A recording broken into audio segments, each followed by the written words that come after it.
I didn't scream when my mother told me my future had been sold to pay for my sister's mistakes. I just looked at the acceptance letter she'd unpinned from the fridge and realized silence was a far more dangerous weapon. The silence in the kitchen wasn't peaceful. It was heavy, suffocating, like the wet wool coat I was still wearing. Outside, the Naperville winter was turning the world into a gray slush, but inside, the temperature had dropped to absolute zero. My mother, Linda, stood by the island, wiping down a granite countertop that was already clean. She scrubbed in tight, circular motions, her back rigid. That was her tell. She only cleaned aggressively when she was guilty, or when she was about to deliver news that would ruin my week. This time, it would ruin my life. "It's just a deferral, Clara," she said, finally setting the sponge down. She didn't turn around to face me. "Harvard isn't going anywhere. It's been there for hundreds of years. It can wait one more." I stared at the refrigerator. 4 months, the crimson seal on my acceptance letter had been the centerpiece of this kitchen. It was my trophy. It was proof that the years of missed parties, the late nights tutoring, SAT prep, and the weekends spent working at the library had amounted to something. Now, the magnet was gone. The letter was gone. The fridge was bare, except for a drawing my niece had made. "I've already accepted," I said, my voice sounding strange to my own ears. "Come." Detached. "Classes start in the fall. My housing deposit is paid. My roommate assignment came yesterday." My mother finally turned. She looked exhausted, her face drawn tight with the stress that had moved in 3 days ago, right along with my sister Brooke. Brooke was 26, 7 years my senior, and currently sleeping in my childhood bedroom because her husband had finally had enough of her spending habits and filed for divorce. She had arrived with 2 toddlers, 3 massive suitcases, and a frantic energy that sucked the oxygen out of every room. "We need the money, Clara," Mom said, her voice dropping to that managerial tone she used when she wanted to end a discussion. "Brooke has legal fees. She needs a lawyer if she's going to get custody. She needs an apartment. The kids need stability. And my tuition?" I asked. "It's a refund," she corrected, waving a hand dismissively. I contacted the financial aid office. Since I'm the primary on the parent contribution forms, I was able to adjust things. "We're withdrawing your enrollment for this year. The refund check is coming to the joint account." My stomach turned over, a cold, hard knot forming under my ribs. She hadn't just asked me to stay. She had already done it. She had gone behind my back, impersonated me, or used her parental status to dismantle my life before I even walked through the door. "You withdrew me?" I whispered. "I paused you," she snapped, her patience fraying. "Stop being so dramatic. You're 19. You have time. Brooke is in a crisis. Family makes sacrifices for family. You're the strong one, Clara. You're independent. You'll figure it out. You can take classes at the community college this year, keep working, and save up. Harvard is too expensive right now anyway. Independent. There was that word. In my mother's vocabulary, independent was code for I don't need to worry about you, so I won't. It meant I was the emotional spare tire, kept in the trunk until the main vehicle, Brooke, got a flat. I looked at her, really looked at her. I saw the relief in her eyes. She had solved her Brooke problem. She had found the money to fix her favorite daughter's mess, and all it cost was my future. She expected me to yell. She expected me to cry, to stomp my feet, to beg. That's what Brooke would have done. But I wasn't Brooke. "What about my scholarship?" I asked. "The merit scholarship. If I defer, I lose it." It was specific to this entering class. Mom offered a tight, brief smile. "We'll cross that bridge later. Actions have consequences, Clara. Maybe if you help out more this year, things will be different next fall. Actions have consequences." She was right, but she had no idea just how severe those consequences were going to be. I didn't argue. I didn't point out that Brooke's divorce was caused by her cheating, or that her financial emergency was due to maxing out credit cards on designer bags. I didn't point out that I had earned every cent of my way to Cambridge. "Okay," I said. Mom blinked, surprised by my surrender. "Okay, I'm going to go unpack," I lied. I walked past her, up the stairs, the carpet muffling my footsteps. I could hear her exhaling a long sigh of relief in the kitchen, probably reaching for her phone to text Brooke the good news. Crisis averted. Clara is being reasonable.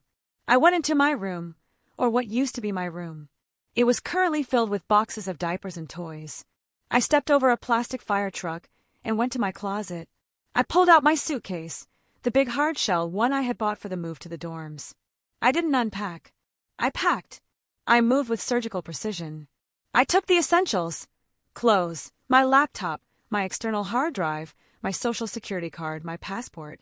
Then I went to my desk. I opened the drawer where I kept my files.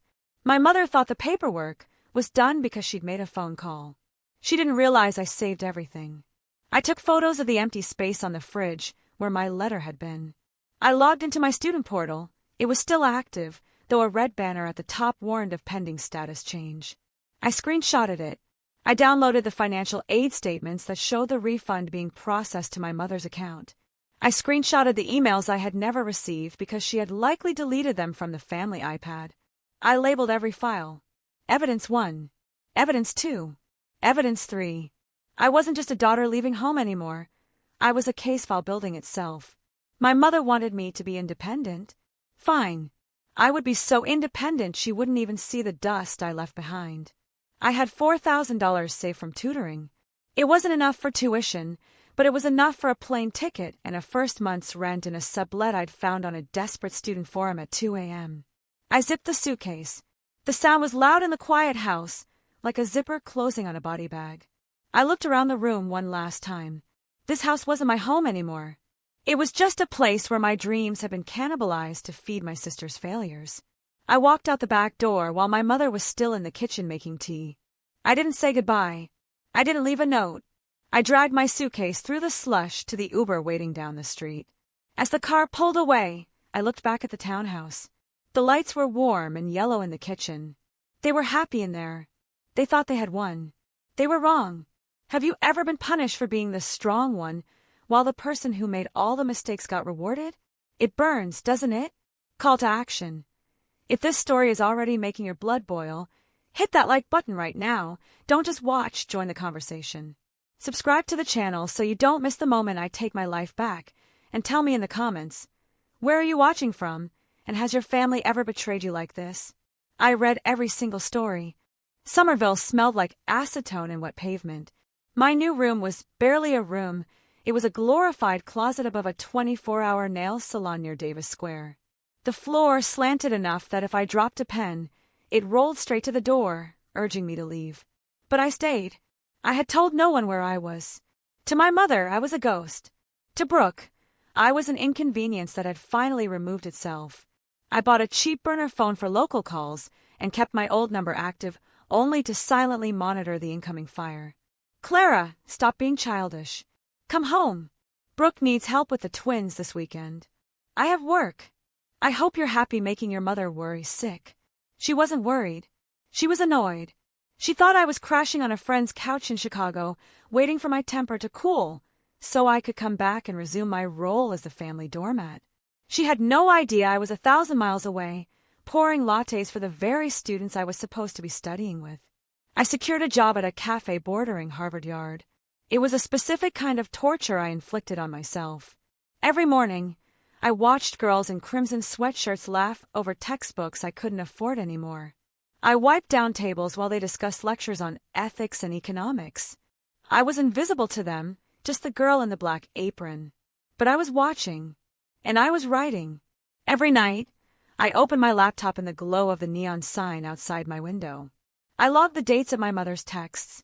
I tracked the withdrawals from the joint account I still had online visibility on. My tuition refund was being drained at a rate of $2,000 a week. Pottery Barn. Sephora. A retainer fee for a lawyer. I wasn't just living. I was compiling a dossier. March turned to April. The snow melted, revealing the grimy trash of the city, and my bank account dwindled to double digits. I was eating instant ramen and stealing day-old muffins from the cafe trash just to survive. But I didn't break. I didn't call home. Then, on a Tuesday afternoon, my phone buzzed in my apron pocket. Not a text. An email notification. It was from the Harvard Financial Aid Office. My heart hammered against my ribs, a bird trapped in a cage. I wiped my hands on a rag and tapped the screen, hiding behind the espresso machine. Subject: discrepancy in deferral documentation. I frowned. I hadn't submitted any documentation. My mother had told me. She handled the withdrawal over the phone. I clicked open the email, reading the formal text. They were asking for clarification regarding the medical hardship waiver submitted on my behalf to release the funds without penalty. I scrolled down to the attached PDF. It was a letter detailing a fabricated story about me having a severe substance abuse issue and being mentally unfit for academic rigor. It painted me as unstable, a liability. It was a character assassination designed to ensure Harvard wouldn't ask questions about why a star student was quitting. But that wasn't the part that made the room spin. At the bottom of the document was a signature. It was shaky, looped, and unmistakably mine. I hadn't signed that. I stared at the screen until the pixels blurred. My mother hadn't just stolen my money. She had forged my name to destroy my reputation so she could cash out my future. She had committed a felony. I was about to screenshot the document when another notification slid down from the top of the screen. A voicemail from an unknown number. I lifted the phone to my ear, my hand trembling. "Hello, Clara? This is Detective Miller from the Naperville Police Department," a deep, flat voice said. "We've received a report filed by your mother. She claims you've run away and that you stole a significant amount of jewelry before you left. We need you to call us back immediately or we will be forced to issue a warrant." Panic is a chemical. I could feel it flooding my veins, turning my blood acidic. My mother wasn't just gaslighting me anymore. She was weaponizing the legal system to drag me back to Illinois. A substance abuse waiver to kill my credibility at school, and a theft warrant to destroy my credibility with the law. She was building a cage, but she had made a critical error. She assumed I was still the 19-year-old girl who asked permission to leave the table. She didn't know I was the girl who had spent the last 3 months documenting every lie she told. I didn't run. I didn't cry. I stepped out of the cafe into the cool, spring air of the alleyway and dialed Detective Miller back. "This is Clara," I said. My voice didn't shake. "I am not missing. I am living in Somerville, Massachusetts. I am employed, and I have not stolen anything." The detective paused. "Your mother is very concerned, Clara. She says you took family heirlooms. My mother is retaliating because I caught her embezzling my tuition refund," I said, the words tasting like iron. "I can send you a time-stamped photo of my luggage contents from the day I left. I can also send you my bank statements showing I moved on my own savings. If she files a false report, I will press charges for harassment." Silence on the line. Then, the tone shifted. It wasn't the voice of a cop talking to a runaway junkie anymore. It was a cop realizing he'd been played. "I'll need to verify your address." "Stay put." I hung up. One fire contained. Now for the inferno. I opened the email app again. I didn't delete the forged waiver. I forwarded it to a new folder labeled Nuclear Option. Then, I hit reply to the financial aid office. I didn't write a long, emotional plea. I wrote 3 sentences. "I did not sign this document. The signature is a forgery. Please pause all activity on this account immediately." Then, I attached the file, evidence_log_full.zip. It contained everything. The withdrawal notifications I never approved. The bank transfers to my mother's account. The screenshots of her Facebook posts showing Brooke's new car and the kids' private preschool tuition, paid for with funds that were supposed to be for my dorm room. I hit send. For 3 days, there was silence. I went to work. I poured coffee. I looked over my shoulder every time the door chimed, half expecting to see a uniform. But the police never came. My mother stopped texting. The silence was heavy, pregnant with a storm I couldn't see on the radar yet. Then, on Friday morning, my phone rang. It wasn't the detective. It wasn't my mother. The caller ID read Harvard University. I picked up in the break room. "Hello, Clara.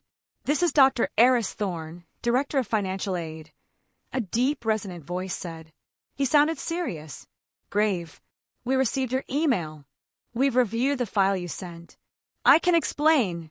I started, ready to defend myself. "You don't need to explain," he cut in gently. "We've already involved our legal counsel.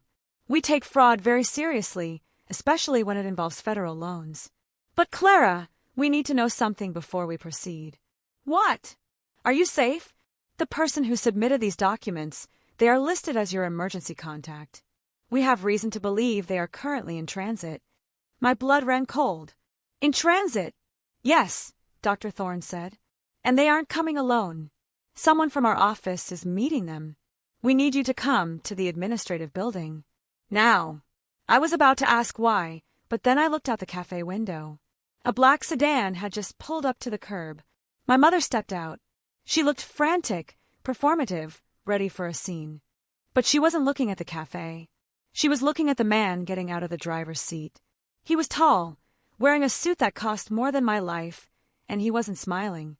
He looked directly at me through the glass, and for the first time in my life, I didn't know if I was looking at a savior or an executioner. The bell above the cafe door didn't just chime, it tolled. My mother swept in on a gust of wind and manufactured panic.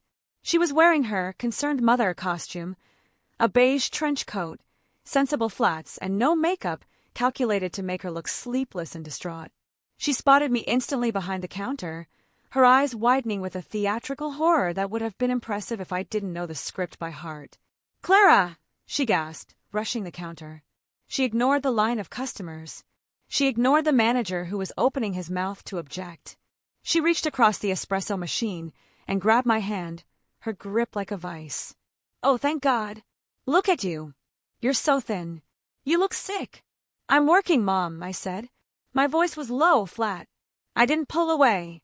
I just let her hold my hand, feeling the tremors of her rage vibrating under her skin. "We're leaving," she announced, turning to the room at large, playing to the audience of students and tourists. "My daughter isn't well. She's been having episodes. We're taking her home to get help." That was the narrative. I was the addict. I was the breakdown. She was the savior. The man in the suit entered a moment later. He didn't rush. He walked with a heavy, deliberate tread of someone who owns the ground he steps on. Up close, he was older than he looked through the window, with silver at his temples and eyes that missed nothing. He wore a Harvard lanyard tucked into his breast pocket. My mother saw him, and her face transformed. She offered him a brave, tragic smile. "I found her," she told him, gesturing to me like I was a lost puppy. "She's confused, but I'll handle it. We don't need to trouble the university any further. I'll sign whatever withdrawal papers are necessary to close her file permanently." She thought he was an administrator she could bully. She thought he was there to help her sweep the Clara problem under the rug. The man didn't smile back. He stopped 3 feet away, his gaze flicking from my mother's desperate face to mine. "I'm not here for withdrawal papers, Mrs. Miller." "I don't understand," Mom said, her smile faltering just a fraction. "I told the dean, Clara isn't fit to be here. The drugs, the stealing, it's a tragedy, but we need to focus on her recovery." "I am Dr. Thorne," the man said. "I'm the director of financial aid. And this isn't a social call." He gestured to the empty booth in the corner, far away from the ears of the customers. "We need to sit down. Now." My mother hesitated. She looked at the door, then at me. She leaned in close, her voice dropping to a hiss only I could hear. "You keep your mouth shut, Clara. You nod, you agree, and we go home. If you say one word about the money, I will tell everyone about the pills I found in your room. I will ruin you." I looked at her. I didn't blink. "There were no pills, Mom." "There are if I say there are," she whispered. We walked to the booth. I sat on one side. My mother sat next to me, boxing me in. Dr. Thorne sat opposite us. He placed a leather portfolio on the table. He didn't open it immediately. He just clasped his hands and looked at my mother. "Mrs. Miller," he began, his voice deceptively soft. "You stated in your affidavit that Clara was incapacitated due to addiction, and that you required access to her federal grant refund to pay for an emergency rehabilitation facility. Is that correct?" "Yes," Mom said, squeezing my knee under the table hard enough to bruise. "It's been a nightmare. We just want to pay the school back whatever is owed and take her home." Dr. Thorne nodded slowly. He reached into his jacket pocket. I expected a pen. Instead, he pulled out a small black device and set it on the table. A digital voice recorder. The red light was already blinking. "Excellent," Dr. Thorne said. "However, before you continue, I am legally required to inform you that the refund you accessed was comprised of federal Pell Grants and institutional endowment funds. Misappropriating them isn't a school policy violation, Mrs. Miller. It is a federal crime carrying a mandatory minimum sentence. He pushed the recorder toward her. So, for the record, he said, his eyes locking onto hers, would you like to repeat exactly where that $28,000 went? The air in the booth grew, so thin I thought I might suffocate. My mother's hand, which had been gripping my knee under the table, went rigid. The threat of prison does strange things to people. It strips away the polish and leaves only the raw, ugly survival instinct underneath. Federal crime, Mom repeated, her voice breathless and high. She tried to laugh, but it came out as a dry choke. Dr. Thorne, really. You're being dramatic. It's a family matter. Clara knows we were just holding the funds to prevent her from spending them on her habits. She turned to me, her eyes wide and manic, pleading silently for me to play my part.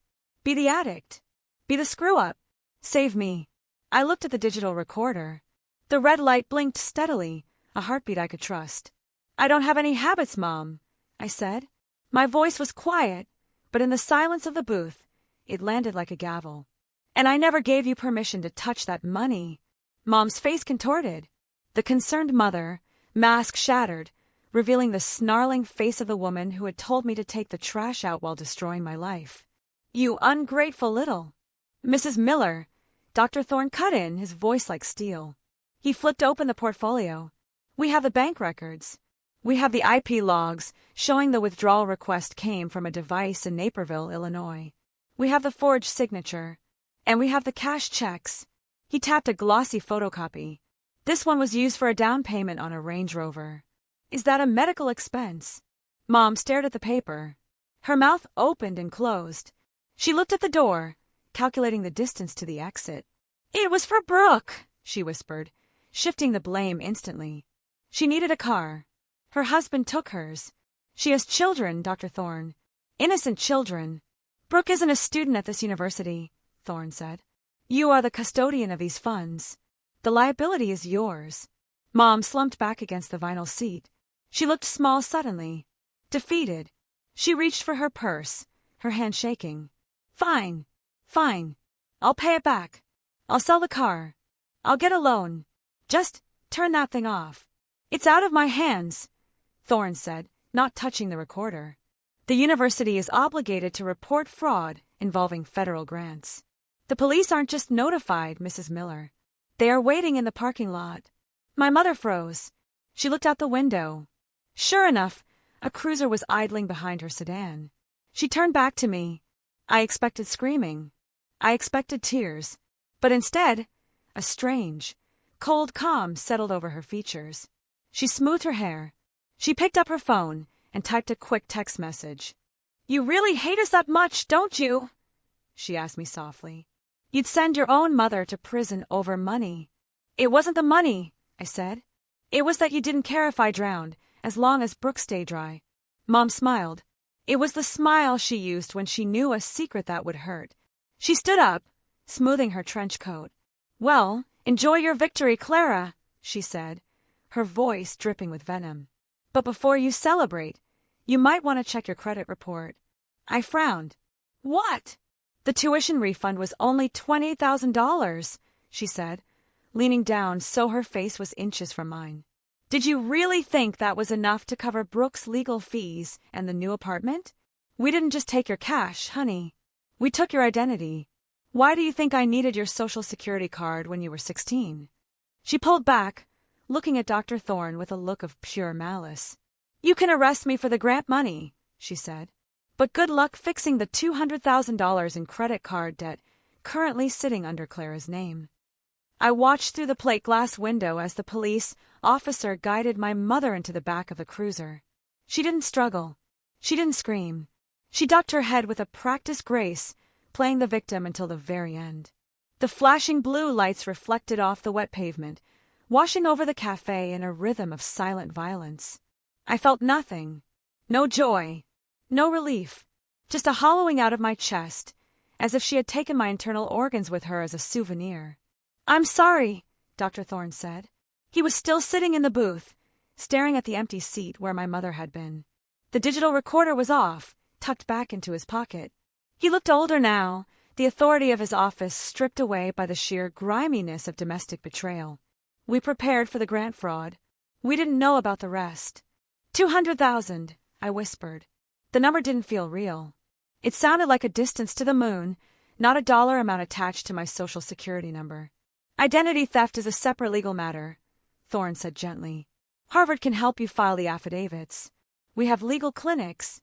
But Clara, proving you didn't authorize those cards, especially when you lived in the house where the bills were sent, is going to be a war. I opened my laptop right there on the table. My hands were shaking so badly I mistyped my password twice. I navigated to a free credit report site. I needed to see the monster. The page loaded. Score, 482. I scrolled down. The screen was a sea of red flags. Nordstrom Visa, $12,000, past due. Chase Sapphire, $25,000, charge-off.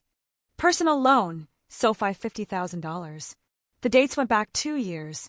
While I was studying for AP exams, while I was writing my Harvard admissions essay about integrity, my mother and sister were systematically leveraging my clean history to fund a life they couldn't afford.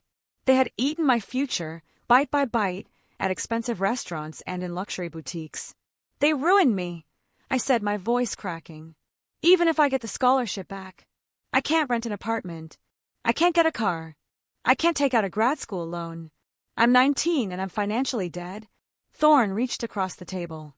He didn't touch me, but he placed his hand flat on the wood, a grounding gesture. You are not dead. You are a victim of a crime.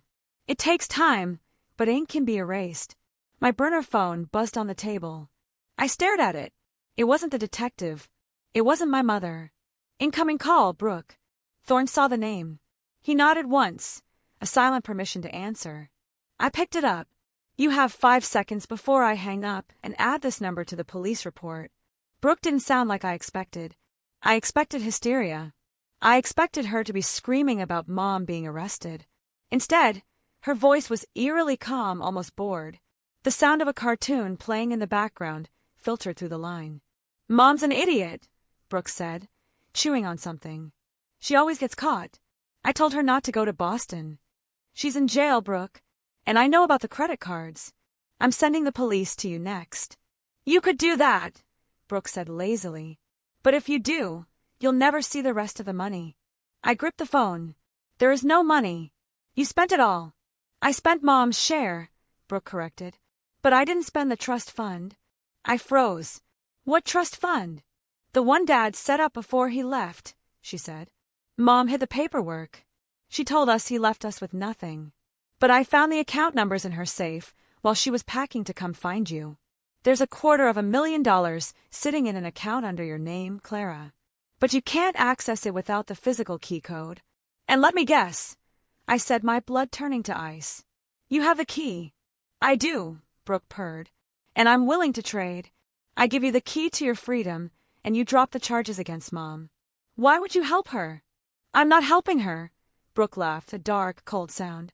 I'm helping me, because if the police look too closely at those credit card applications, they're going to notice something Mom missed. What? That the witness signature on all of them isn't Mom's, she whispered. It's Grandma's, and Grandma has been dead for 6 years. I hung up the phone. The silence that followed was heavier than the noise of the cafe. She wants a trade, I said, looking at Dr. Thorne. She says there's a trust fund, $250,000 from my father. She has the access code. She'll give it to me if I drop the charges against Mom. Dr. Thorne took a sip of his black coffee, his expression unreadable. You know you can't do that, Clara. The Department of Education is the plaintiff now, not you. You couldn't stop this train if you laid down on the tracks. I know, I said, my mind racing. But Brooke doesn't know that. She's scared. She just admitted to forging our dead grandmother's signature on credit applications. If that comes out, she goes down with Mom. So, the trust fund, Thorne pressed. Do you think it's real? My father left when I was 4, I said. Mom said he was a deadbeat who drank away our savings. We never heard from him again. Why would he leave me money? People lie, Thorne said simply. Especially people who forge federal documents. I opened my laptop again. I went back to the folder labeled evidence. When I had raided my mother's home office before leaving, I had photographed everything: tax returns, old deeds, random letters shoved in the back of the filing cabinet. I had been looking for financial aid info, but I had snapped pictures of anything that looked official. I scrolled through the JPGs: utility bill, mortgage statement, collection notice. Then I saw it: evidence_img_402.jpg. It was a photo of a crumpled envelope from a law firm in Chicago, Bennett and Associates. It was addressed to me, dated 3 weeks after my 18th birthday. The seal was broken, the letter missing. My mother had opened it and thrown the envelope in the shred pile, but never shredded it. Bennett and Associates, I muttered. I typed the name into the search bar. A sleek website popped up: estate planning and family trusts. I looked at Thorne. I don't need Brooke's key. I just need to find the lock. I dialed the number on the website. My hands were sweating. Bennett and Associates. How may I direct your call? Hi, I said, trying to sound like the adult I was forced to be. My name is Clara Miller. I'm calling regarding a trust that might be held by your firm. My father's name is Robert Miller. There was a pause, the clicking of a keyboard. Then, the receptionist's voice changed. It went from professional to surprised. Miss Miller? You're calling from Massachusetts? Yes. Please hold for Mr. Bennett. Immediately. The hold music lasted 10 seconds. Then a man's voice, rough and urgent, came on the line. Clara? Is this really Clara? Yes. I'm looking for information about a trust. A trust? Mr. Bennett laughed, a dry, incredulous sound. Clara, we've been sending you certified letters every month for 2 years. Your mother returned them all marked, refused, addressee unknown. We were about to hire a private investigator. My mother hid them, I said, the anger simmering in my gut. Is there money? Brooke said there was a code. There is an account, Mr. Bennett said. Your father set it up the day he finalized the divorce. He didn't leave because he was a drunk, Clara. He left because your mother threatened to accuse him of abuse if he didn't sign over the house and give her full custody. He agreed to stay away on one condition: he would fund your education. My world tilted. The deadbeat story was just another lie. So the money is there? I asked. Can I access it? You can, Bennett said. But Clara, the trust isn't just money. It's a joint access account. Your father insisted that when you accessed it, he would be notified. Okay, I said. Notify him. I don't have to, Bennett said softly. He's sitting in my office right now. He comes in every Friday just to ask if you've called. Clara! The voice on the other end of the line was rough, like gravel tumbling in a dryer. It was a sound from a lifetime ago, a memory buried under 15 years of my mother's rewriting of history. Dad! I breathed. The word felt foreign, sharp in my mouth. I'm here, he said, and I heard the wet hitch of a suppressed sob. I'm right here. Mr. Bennett has me on speaker. Clara, I didn't know how to reach you. Your mother, she said if I ever contacted you, she'd tell the police I touched you. She had photos, doctored ones. She held a gun to my head, and the bullet was your safety. The cafe walls seemed to dissolve. My mother hadn't just stolen my money. She had stolen my father. She had orphaned me on purpose to keep me dependent on her twisted version of love. She's in jail, Dad, I said, tears finally spilling over, hot and fast. She was arrested an hour ago for fraud. I know, Robert Miller said, his voice hardening into something formidable. Mr. Bennett just pulled the police report online. And Clara, the game is over. I'm authorizing the full release of the trust to you. Right now. You don't need a code. You don't need a key. You just needed to ask. I heard the rapid clacking of keys in the background. The wire is initiated, Mr. Bennett's professional voice cut in. $260,000. It will hit your personal account in Somerville within the hour. You can pay the tuition. You can pay the rent. You can hire the best identity theft attorney in Massachusetts. I looked at Dr. Thorne. He was watching me with a look of profound relief. I wasn't the charity case anymore. I was the girl with the war chest. Thank you, I whispered. I don't know what to say. Say you'll come see me, my father said. When this is done. When you're safe. I will, I promised. I have to deal with Brooke first. She tried to blackmail me. Brooke is a symptom of your mother's disease, my father said. Be careful, Clara. She's desperate, and desperate people break things. I hung up the phone, feeling lighter than I had in years. The money was coming. My father was real. My mother was behind bars. I turned to Dr. Thorne, a triumphant smile forming on my lips. It's over, I said. I can pay the restitution. I can clear my name. Dr. Thorne didn't smile back. He was looking at his own phone, his brow furrowed. Clara, he said slowly, did you tell anyone where you were living? Specifically? No, I said. Just the town. Somerville. Why? I just got a call from the lead detective in Naperville, Thorne said. They went to the townhouse to serve a warrant on Brooke for the credit card fraud. The house is empty. She ran. She didn't just run, Thorne said, turning his screen toward me. They pinged her cell phone. She's not in Illinois. I looked at the map on his screen. The blue dot pulsing on the grid wasn't in the Midwest. It was right here in Massachusetts. She landed at Logan Airport 40 minutes ago, Thorne said. My stomach dropped. She's here. And she's moving, Thorne said, zooming in on the map. The dot was traveling west, down Massachusetts Avenue. She's heading toward Cambridge. My phone buzzed again. A text message from Brooke. No words. Just an image. I opened it, and the blood drained from my face. It wasn't a threat. It was a photo taken from the sidewalk, looking up at a second-story window above a nail salon. My window. My sublet. And in the window, standing in the silhouette of my bedroom, was a figure holding a lighter. Underneath the photo, 3 dots appeared, then a single line of text. I found your evidence folder. Let's see how well it burns. Call 911. I screamed, shoving the phone into Dr. Thorne's face. The image of the lighter flickering in my dark bedroom window was burned into my retinas. Dr. Thorne didn't ask questions. He floored the gas, his luxury sedan, tearing out of the parking lot with a screech that turned heads on Massachusetts Avenue. She's escalating, Thorne said, his voice tight as he weaved through the Cambridge traffic. If she's at your apartment, she's not just destroying evidence. She's trying to destroy your sanctuary. She wants you homeless again. She doesn't care about the evidence anymore, I said, gripping the door handle until my knuckles turned white. She knows Mom is gone. She knows the money is gone. This is just pure, distilled spite. If she burns that apartment, I lose everything I own. My laptop, my passport, the external hard drive. We're 2 minutes out, Thorne said. I'm calling the Somerville police directly. The drive felt like hours, but when we turned the corner onto my street, the nightmare was already waiting. A thin ribbon of gray smoke was curling out of the second-story window above the nail salon. No, I choked out. The car hadn't even come to a full stop before I threw the door open. Clara, wait! Thorne yelled, but I was already sprinting across the sidewalk. I burst through the street-level door and scrambled up the narrow staircase, taking the steps 2 at a time. The smell of lighter fluid was overpowering, mixing with the acrid scent of burning synthetic carpet. I reached my door. It was unlocked. I kicked it open and froze.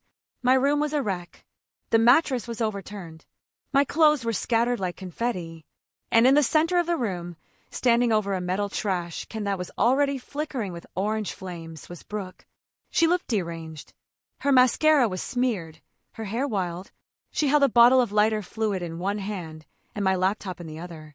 You're fast, she said, her voice eerily conversational. She tilted the bottle, squirting a stream of fluid into the fire. The flames roared up, licking at the ceiling. But not fast enough. Put it out, Brooke, I yelled, stepping into the room. The heat hit me instantly. The police are on their way. Mom is already in a cell. Do you want to join her? I don't care. Brooke screamed, the mask finally slipping. She heaved the laptop toward the fire. I lunged, catching it midair before it hit the flames, crashing onto the dirty floor with it. You think you're so special? Brooke spat, backing up toward the window. You think because you read books and saved money you're better than us? You're nothing, Clara. You're just the spare part we use to keep the engine running. I'm not a part, I shouted, standing up, clutching my computer. I'm your sister. And I just got off the phone with Dad. He gave me the money, Brooke. He gave me everything. You lost. Brooke froze. Her eyes went wide. You talked to him? Yes. He's real. And he hates what you did. Brooke's face crumbled. For a second, she looked like the little girl I used to look up to. Then her expression hardened into something jagged and dangerous. Fine, she whispered. If I can't have the money, and I can't have the freedom, then I'm going to make sure you never scrub the stain off your name. She reached into her pocket and pulled out a folded piece of paper. She tossed it onto the bed, right next to the spreading flames. What is that? I asked. An ending, she smiled. Before I could move, the door behind me shattered inward. Dr. Thorne and 2 uniformed officers burst into the room. Police! Drop it!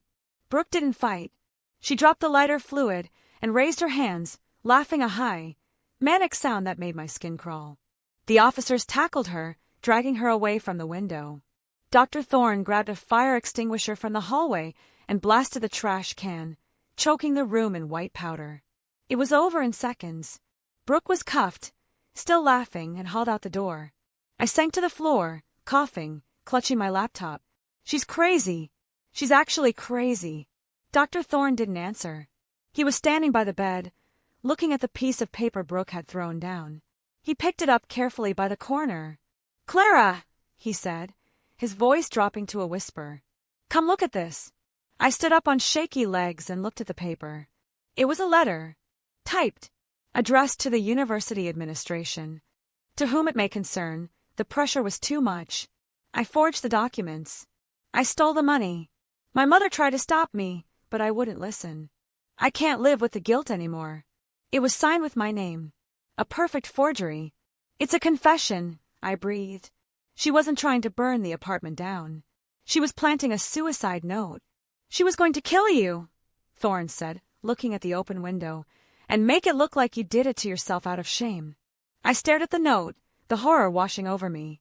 But then, a soft ping sound came from the desk in the corner. I turned. My desktop computer, the old one I kept for backups, was on. The screen was black, but the little green light next to the webcam was glowing. Dr. Thorne, I said, pointing at the light. Why is my webcam on? Thorne walked over and tapped the mouse. The screen woke up. It wasn't recording. It was broadcasting. A chat window was open on the side of the screen. Hundreds of comments were scrolling by at lightning speed. User 129, OMG, is she okay? Crimson Observer, did the sister just admit to everything? Campus Watch, I recorded that whole thing. That woman is going to jail forever. Brooke had started a live stream on my account, intending to broadcast my breakdown. Instead, she had just live streamed her own confession to the entire campus network. The chat log didn't stop scrolling for an hour. Campus Watch, I downloaded the stream. Sending to the police. Law student 22, that's attempted murder. She literally tried to burn the evidence and the girl. Brooke had wanted to destroy me in the dark. Instead, she had turned on the light for the entire world to see. The live stream was the final nail in a coffin she had built for herself. There was no, she said anymore. There was only the video of a woman holding lighter fluid and confessing to a lifetime of lies. The summer that followed was a blur of legal proceedings, but for the first time in my life, I wasn't the defendant. I was the witness. My mother took a plea deal. 5 years in federal prison for grant fraud and identity theft. She tried to cry in court, tried to look at me with those were family eyes, but I didn't look back. I was too busy looking at my bank account, which was finally, blissfully, in the black. Brooke wasn't so lucky. The attempted arson and the suicide note, which the DA classified as a premeditated attempt to stage a death, landed her a 12-year sentence.